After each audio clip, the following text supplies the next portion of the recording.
ইফতারির আগে যে দোয়া ওইটা আল্লাহ ফিরায় না। ইফতারি করার আগ মুহূর্তে আমরা যে পেঁয়াজু, আলুর চপ, বেগুনি এই যে সাজায় রাখা হয় ডিজাইন করে, এইগুলো রেখে যখন দোয়া করেন এই দোয়াটা আল্লাহ শুনে খুব। আল্লাহ বলে, কিরে ফেরেশতারা, ঘটনা কি? এত খাবার কেন? আল্লাহ রোজা রাখছে। কি চায়? আল্লাহ ক্ষমা চায়। তো খায় না যে তৃষ্ণার, তো আল্লাহ আপনার ভয়। আমারা দেখছে না, আল্লাহ আপনারা দেখে নাই। জান্নাত দেখে নাই, আমার জাহান্নাম দেখেছে আল্লাহ কিন্তু জানে। তারপরে ফেরেশতাদের মুখ থেকে বের করা হবে। সুবহানাল্লাহ পড়েন।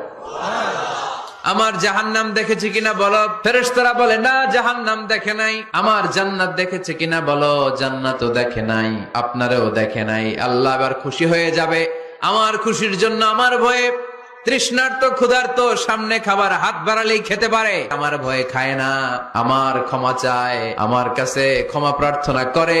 এখন আমার বান্দা যা দোয়া করবে, বান্দার সব দোয়া আমি কবুল করে নেব।